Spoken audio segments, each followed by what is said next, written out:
감사합니다. 오늘 하나님께서 우리에게 주시는 말씀은 신약성경 히브리서 2장 18절 말씀입니다.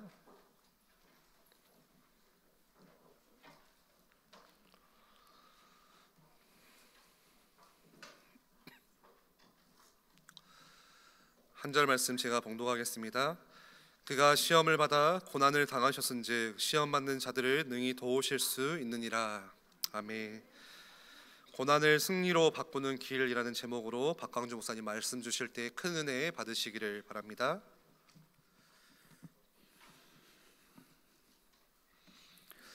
오늘 주일 예배 오신 모든 성도님들을 주님의 이름으로 환영하고 또 축복합니다. 오늘 주일 예배 가운데 하나님 주시는 참된 은혜가 넘치는 은혜의 시간 되기를 바랍니다. 오늘 주일 예배 나오시는 중에 혹시 시험되는 일은 없으셨습니까? 꼭 집에서 교회 갈 때만 되면 싸울 일들이 일어나고는 합니다.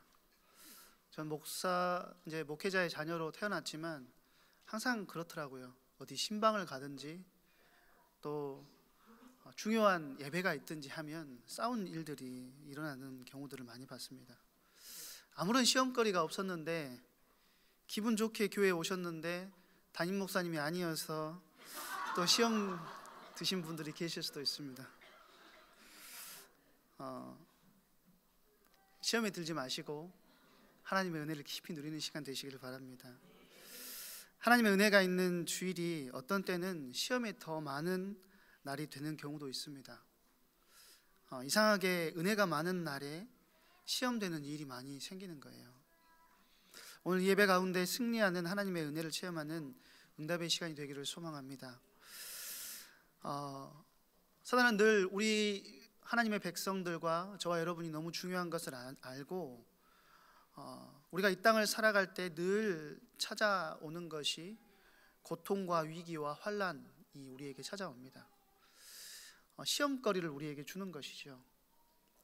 근데 그 시험이 어떨 때는 사단의 유혹, 템테이션이 되기도 하지만 어떨 때는 하나님의 테스트가 되기도 한다는 사실을 우리가 기억해야 됩니다. 이것들은 우리에게 예고가 없이 찾아오게 되는데 성경은 이 고통이 언제 처음 시작되었다라고 이야기를 하냐면 아담으로부터 시작된 죄로 인함이라고 설명을 하고 있습니다. 한 사람으로 말미암아 죄가 세상에 들어오고 죄로 말미암아 사망이 들어왔나니 이와 같이 모든 사람이 죄를 범하였으므로 사망이 모든 사람에게 이르렀다라고 성경은 이야기를 하고 있습니다. 이로 인해서 모든 사람에게 고통의 문제는 찾아와 있는 것이고 그 고통의 문제가 늘 모든 사람에게 주된 관심사가 되고 있다라는 거예요. 어떻게 하면 고통에서 벗어나 볼까? 어떻게 하면 더 편안하게 살아볼까가 관심사가 되는 것이죠. 성경 66권 중에 가장 오래된 책이 뭐라고 생각을 하십니까? 창세기라고 생각하시는 분들이 있을 수 있는데 성경 66권 중에 가장 오래된 책은 욥기입니다. 욥기서가 가장 오래됐고요. 그 연대상으로 봤을 때요. 근데 욥기서의 주제는 여러분들도 잘 아시다시피 그 한 의인이 겪게 되는 고통의 문제에 대해서 다루고 있는 것이 바로 욥기서라는 거예요. 그만큼 고통의 문제는 굉장히 큰 이슈고 지금 이 시대에도 이 시대를 살고 있는 저와 여러분에게도 굉장한 이슈가 되고 있다는 것이죠.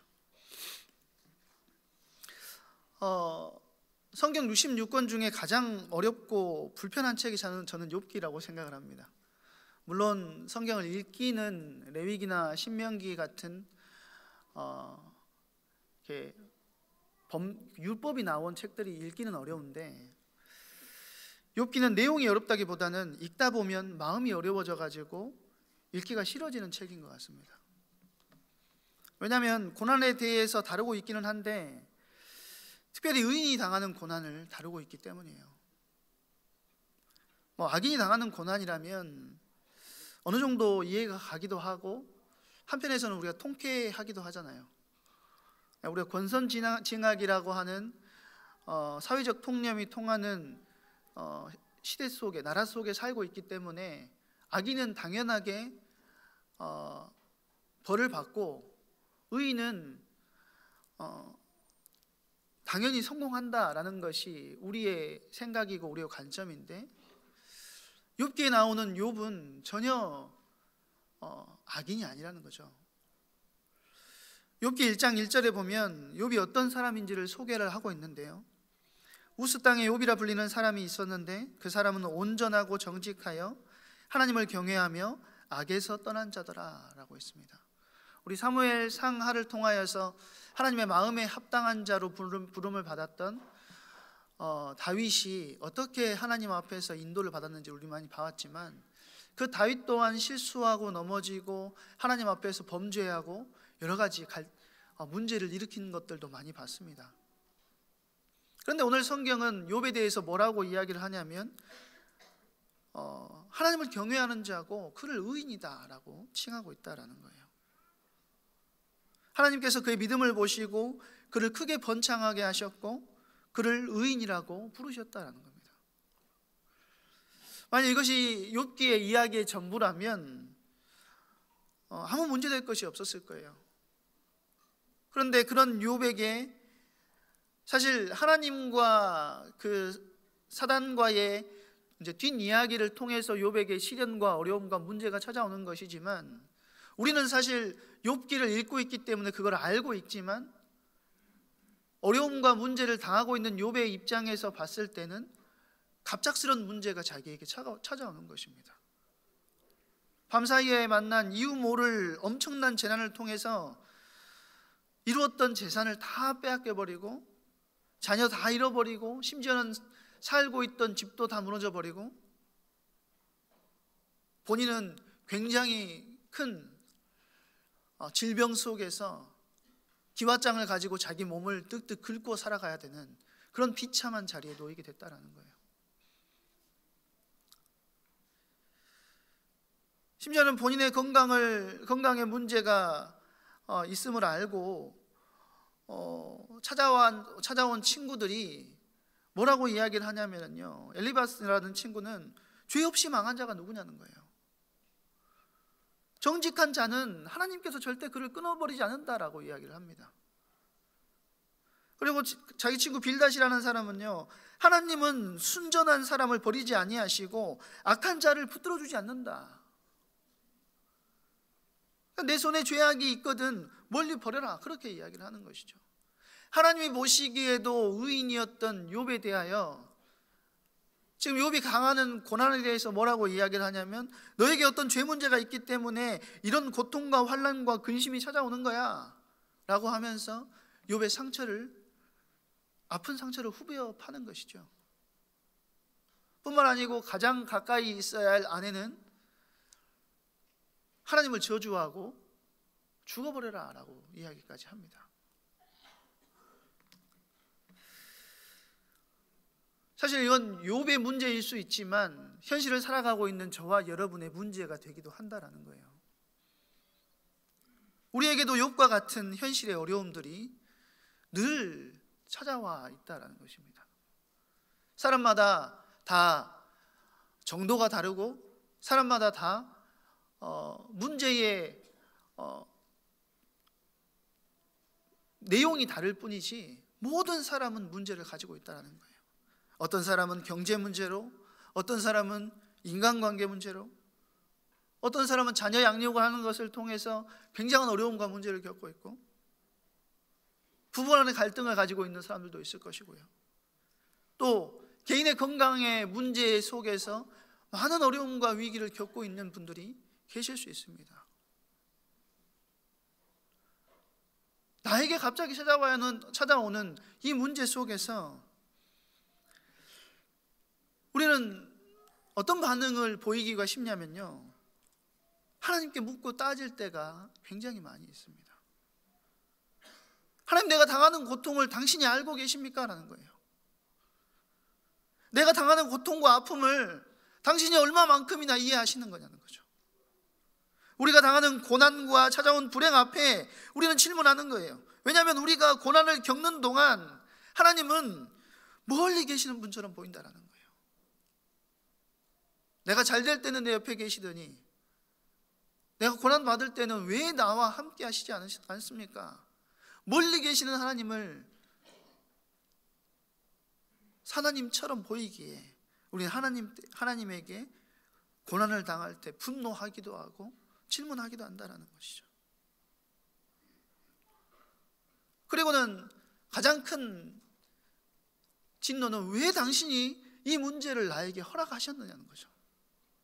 왜 우리 가정에, 왜 우리 자녀에게, 왜 나에게 이 문제를 하나님께서 허락하셔서 감당할 시험밖에 주시지 않는다고 해놓고 내가 이게 감당이 안 되는데 왜 하나님 나에게 이 어려움을 허락하셨습니까? 하나님께 묻고 따질 때가 있다라는 것입니다.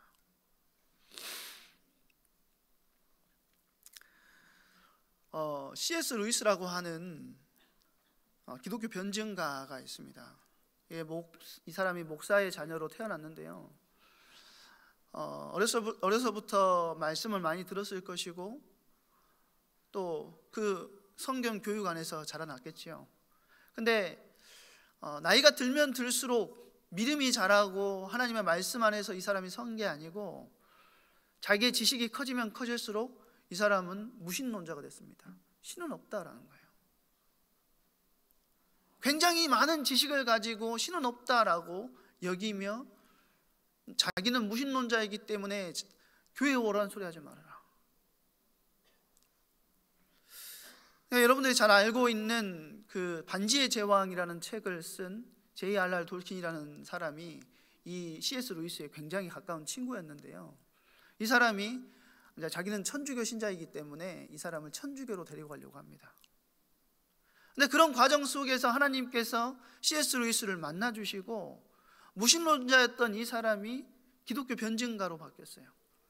하나님의 복음을 변증하고 변론하고 하나님의 복음이 얼마나 완전하고 완성되어 있는 것인지를 책을 써가지고 변증하는 사람이 됐다는 거예요. 근데 지식이 굉장히 많은 사람이었기 때문에 이 사람은 뭘 하지 못했냐면 나이 50이 되도록 사랑을 하지 못했습니다. 그럼 사랑을 못했으면 그냥 놔두셨으면 됐을 건데 또 자기의 책을 읽은 어떤 한 여인을 만나게 하시고 50이 넘어서 겨우 결혼하게 하셔서 또 깊은 사랑을 하게 하는 거죠.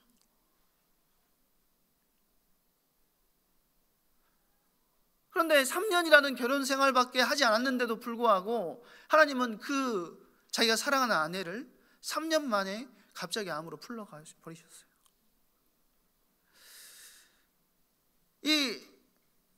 그 C.S. 루이스가 처음부터 사랑을 하지 않았더라면 차라리 나았을 건데. 그래서 이 헤아려 본 슬픔이라는 책에서 C.S. 루이스가 뭐라고 이야기하냐면 나는 분노하지 않았지만 절망을 하고 상처를 받았다. 그 상처는 다름 아닌 내 의문에 아무런 답을 들을 수 없다는 것 때문이다. 왜라는 질문에 답을 들을 수 없다는 것 때문에 상처를 받은 것입니다.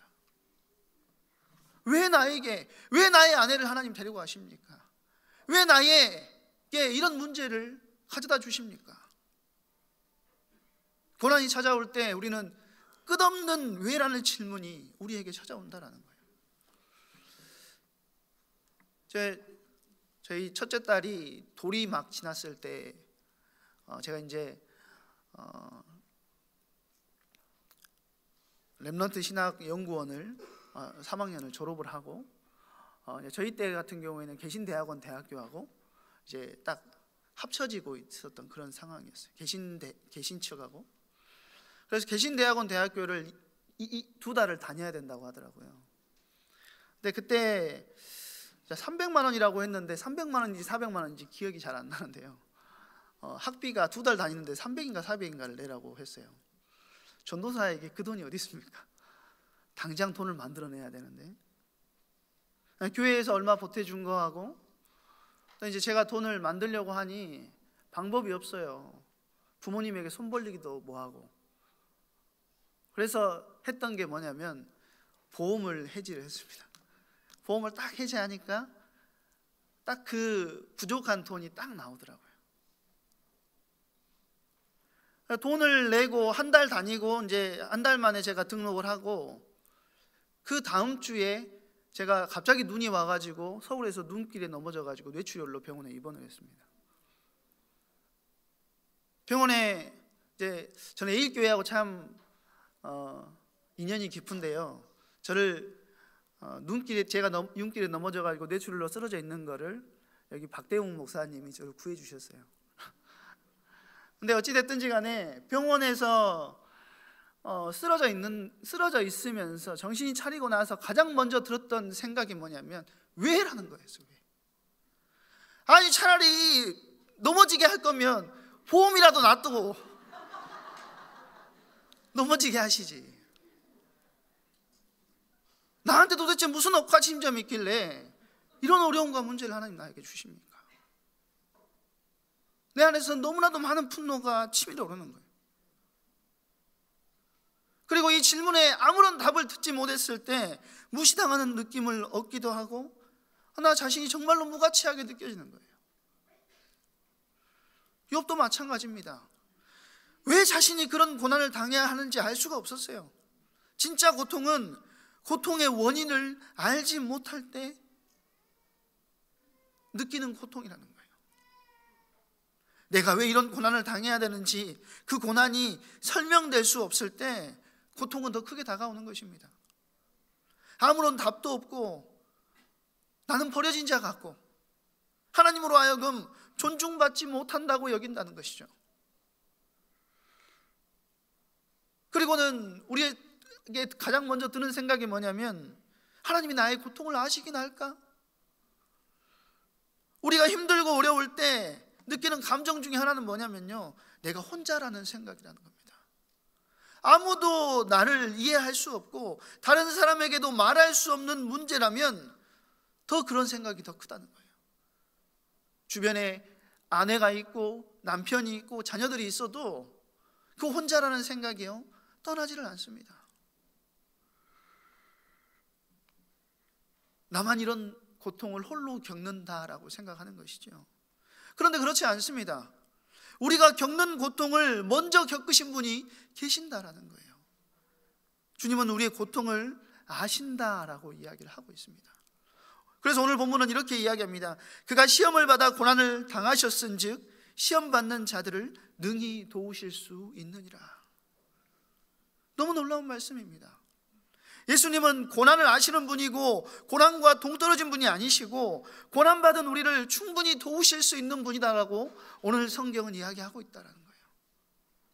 우리보다 더 많은 경험을 하신 분이고 주님은 고난에 대해서 하실 말씀이 굉장히 많은 분이에요. 우리는 주님이 우리의 고난을 알지 못한다라고 생각하지만 사실은 반대입니다. 우리가 주님의 고난을 알지 못해요. 주님이 당하신 정신적이고 육체적인 고통은요 말할 수가 없어요. 십자가형은 인간이 당할 수 있는 최고의 형벌을 길게 겪으면서 서서히 고통하며 죽어가게 만드는 형이 십자가형입니다. 마취 없이 수술을 해보신 적 있습니까? 말도 안 되죠. 저 어렸을 때 제가 20대 때 여름 성경학교를 하는데 아이가 이제 어디 문에 크게 찍어가지고 머리 부분이 살짝 찢어졌는데 병원에 데리고 갔더니 거기는 마취가 안 된대요. 애를 잡고 꼬매야 된다라는 거예요.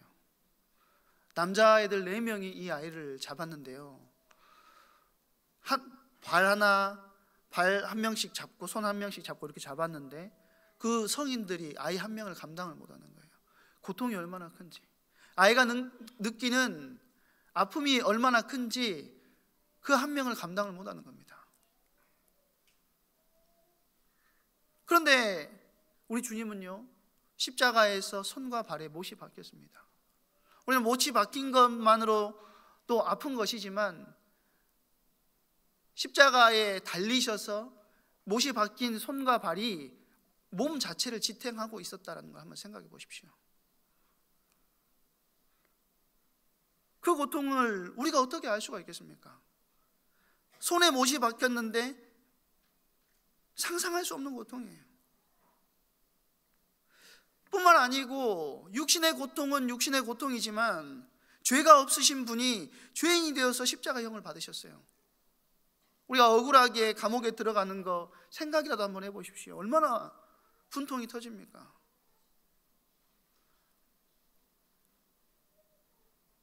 억울함 때문에 고통당하시는 분이 계신다면 한번 생각해 보시라니까요. 옷이 없이 대로에 서 계셔 본 적이 있으십니까? 내가 한 번 옷을 안 입고 대로에 서 있다고 한번 생각해 보세요. 다른 사람에 의해서 찢겨져 가지고 몇 분이라도 그런 경험을 해본 사람이 있다면 그 수치심 때문에 살지 못할 거예요. 근데 우리 주님은 모든 옷을 다 발가 벗김을 당하시고 십자가에 달려 죽으셨다라는 것이죠. 혹시 배신을 당해보신 분 계십니까? 혹시 뺨을 맞아보신 분 계십니까? 침뱉음을 당해보신 분 계십니까? 조롱을 받아보거나 가장 높은 자리에서 가장 낮은 자리로 내려가 보신 적이 있으십니까? 아버지로부터 버림을 받아본 적이 있으십니까? 주님은 아버지로부터 버림을 받았어요. 그냥 버림을 받고 내쳐진 정도가 아니라 완전히 십자가에 아들을 죽게 내버려 두셨다는 겁니다. 자녀를 잃어본 경험을 하신 분들이 계실 수 있습니다. 세상에서 당하는 가장 큰 고통은 나보다 자식이 먼저 떠나는 것이겠지요. 저는 생각만 해도 끔찍합니다. 그런데 하나님 아버지는요, 아들을 잃으셨어요. 십자가는 인간이 겪을 수 있는 모든 것을 다 겪는 것이 이 십자가라는 것입니다.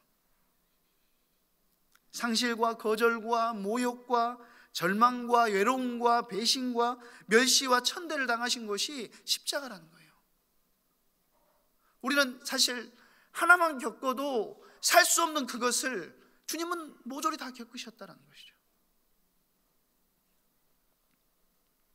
그래서 십자가에 달리신 그리스도는 힘이 있고 능력이 있는 영웅적인 모습을 하고 있는 것이 아니고 절규하는 모습을 하고 있다는 거예요. 그래서 여러분들이 다른 사람에게 말할 수도 없는 여러 가지 어려움과 고통 중에 계신다면 십자가를 바라봐야 된다는 거예요. 나를 먼저 아시고 나를 대신하여 십자가를 지시고 그 고통을 지신 그리스도를 바라볼 때 주님께서 우리를 위로해 주시고 주님의 은혜가 우리 가운데 임하게 된다는 거예요. 우리가 믿는 하나님은 우리의 현실과 동떨어져 계신 분이 아니십니다. 멀리 떨어져 가지고 팔짱 끼고 우리를 구경하고 계시는 분이 아니시라는 거예요. 십자가의 예수님은 우리의 고통을 아시는 수준이 아니라 고통의 한가운데로 뛰어들어오셨다는 겁니다.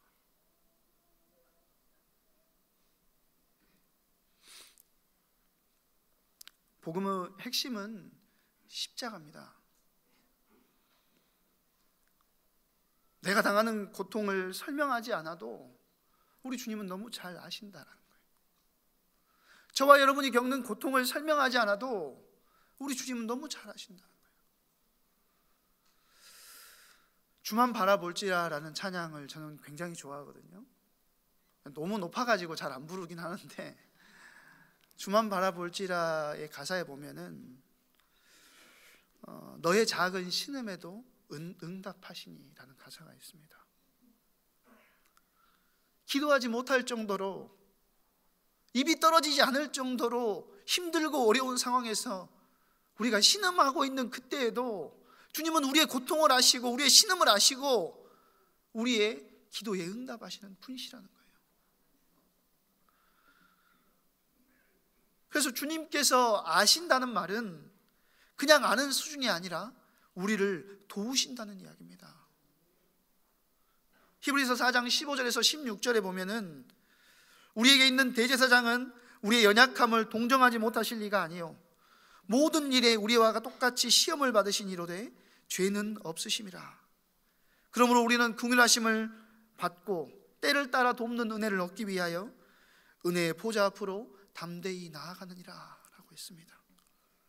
예수님께서 우리를 아시고 강력한 공감대를 가지고 계신다는 거예요.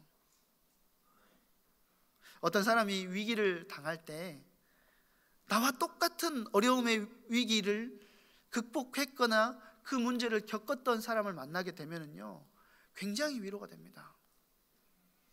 너도 아는구나. 너도 나하고 똑같이 질병을 겪었구나 하는 거예요. 그리고 위로를 받는 거죠. 이제 저희 곤약 안에서 이렇게 구역을 순회하면서 예배를 한번 드린 적이 있는데 화순구역이 전체로 모인 적이 있습니다. 7명이 모였는데요 5명이 암을 겪었거나 암을 앓고 있는 분들이 계신 거예요. 서로 얼마나 위로를 주고 얼마나 은혜를 끼치는지 너무 감사하더라고요.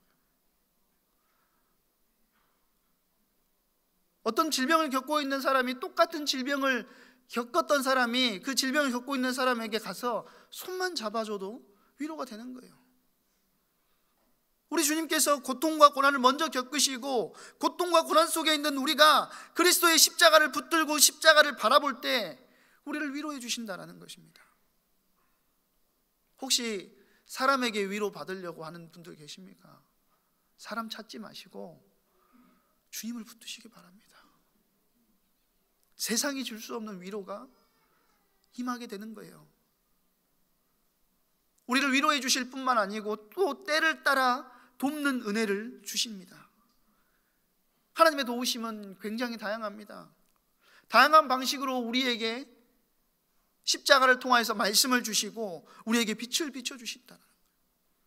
그 빛을 구하는 자들에게 치료하는 광선을 발하여 주셔서 우리는 때를 따라 돕는 은혜를 얻기 위해서 은혜의 보좌 앞으로 나아감으로 하나님의 은혜를 구해야 됩니다.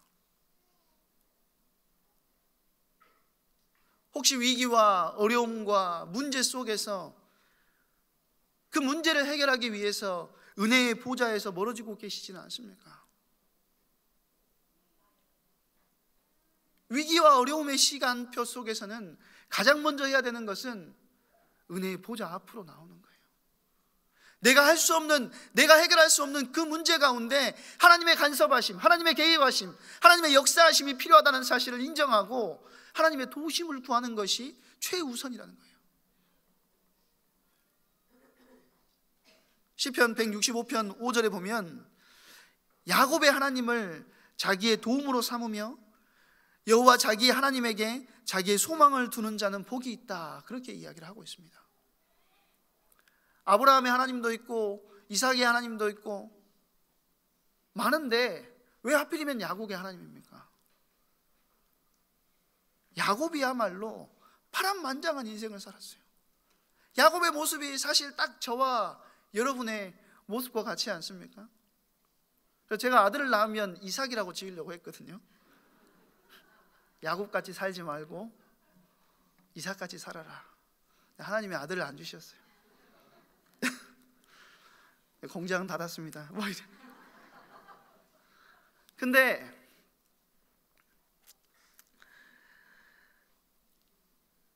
파란만장한 인생을 살았던 그 야곱, 고난의 삶을 살 때도 한 번도 떠나지 않으셨던 그 하나님을 기억해야 된다는 거예요. 형의 위협을 피해 도망갈 때도, 야복강에서 죽음의 위기 앞에서도 함께 하셨던 그 하나님께서 우리가 고통을 당할 때, 우리가 실패했을 때 우리에게 동일하게 찾아오시고 우리를 버리지 않으시고 우리와 함께 하시고 우리를 인도해 나가신다는 거예요.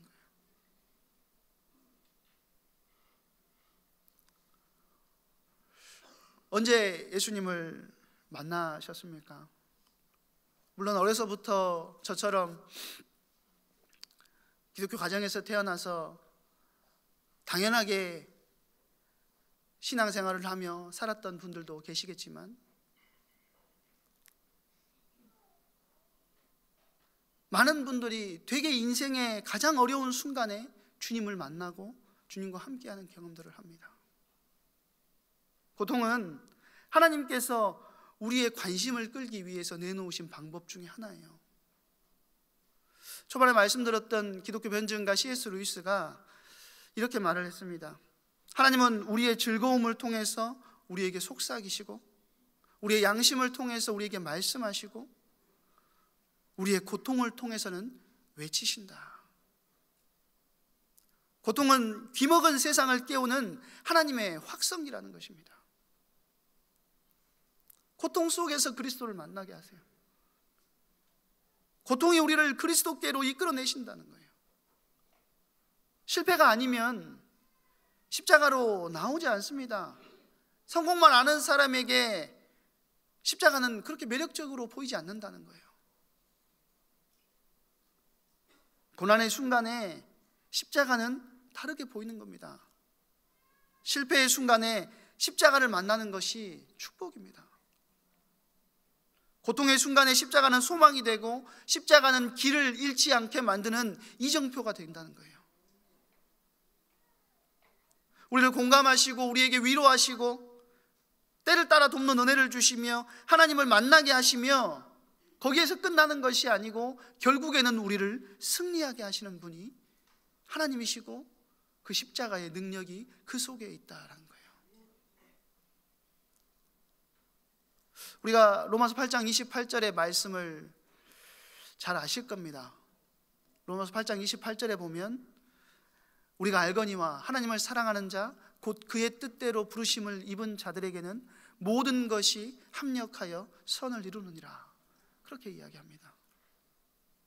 하나님이 우리를 사랑하시고 우리가 그분의 뜻대로 부르심을 입은 자들이기 때문에 우리에게 일어나는 모든 일에 의미가 있고 목적이 있다는 거예요. 그 목적은 하나님의 선을 이루시는 거다. 지금은 당장 이해가 안 될 수 있습니다. 지금은 당장 왜 이런 문제를 주셨는지 내 안에서 불만과 원망이 찾아 나올 수 있어요. 지금 당장은 아무런 의미 없어 보이고 이해되지 않지만 선은 하나님의 손에 있기 때문에 하나님이 완성하실 것이라는 거예요. 그리스도인들이 누리는 축복은 고난이 고난으로 끝나지 않는 데 있다는 거예요. 우리는 고난이 마지막이 아닙니다. 십자가는 끝인 것 같지만 십자가는 끝이 아닙니다. 십자가를 통해서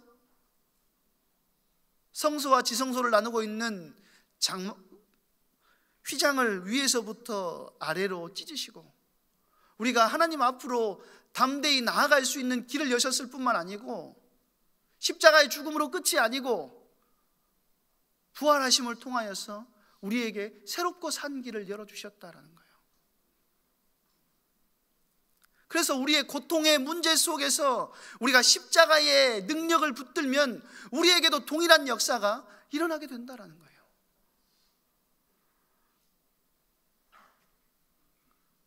그러니 십자가의 그리스도와 함께 고난을 받으면 그 고난은 유익으로 변화되게 될 줄로 믿습니다. 그것이 그리스도인들의 전제입니다. 그것이 하나님의 자녀들의 삶의 태도입니다. 우리는 고난에 치여서 고난의 피해자가 되는 것이 아니라 고난에 끌려다니지 않고 오히려 고난이 유익할 수 있는 하나님의 백성이 된 거예요.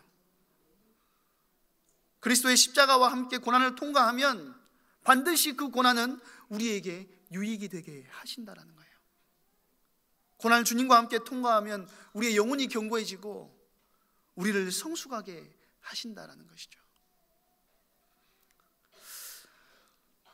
다시 욥기로 돌아와가지고 우리가 욥을 참을성 많은 사람처럼 생각하지만 욥기를 전체를 다 읽어보시면요 참을성이 그리 많은 사람 같지는 않습니다. 그냥 저하고 똑같은 사람 같아요. 그런데 욥은 다른 사람하고 달랐던 게 뭐냐면 하나님의 존재 자체를 의심하지 않았습니다. 두 번째는 하나님께 불평의 말들을 자꾸 해요.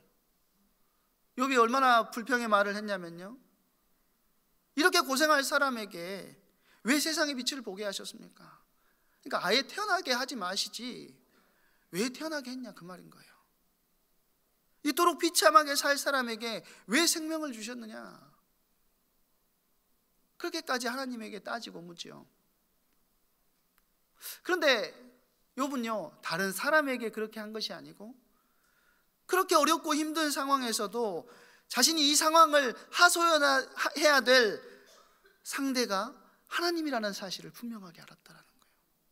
사람에게 하소연한 게 아니고 하나님께 하소연한 거예요. 왜? 라는 질문, 그 질문에 대한 답을 주님께서 우리에게 해주시지도 않고, 해주신다고 해도 우리가 이해 못할 수도 있어요. 그런데 왜 나에게 이 문제를 허락하십니까? 라는 그 질문의 뒤에는 고난의 이면에 하나님의 이유가 있고 고난의 설계자가 있음을 전제로 하는 거예요. 하나님께서 이 문제를 허락하셨는데 왜 나에게 이것이 이해되지 않습니까? 하나님을 인정하는 것이죠. 모든 그 십자가와 함께 고난을 통과하시고 어느 날 여러분의 고난을 통해 욥과 같은 믿음의 고백이 여러분에게 열리게 될 줄로 믿습니다. 제일 좋은 것은 고난이 없는 것이겠지만 혹시 여러분을 뒤흔드는 고난의 문제가 여러분에게 찾아왔을 때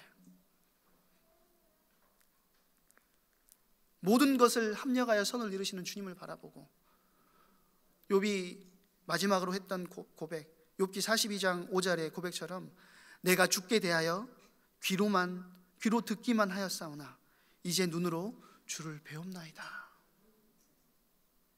주님을 소문으로 듣는 수준을 넘어서 주님을 얼굴과 얼굴 맞대어 대하고 주님을 바라보고 주님과 함께 할 수 있는 은혜의 자리에 서시기를 바랍니다. 문제와 사건 속에서 십자가의 주님을 붙드시고 주님의 도우심을 실제로 누리며 주님을 실제로 체험하는 한 주 되시기를 주님의 이름으로 축원드립니다.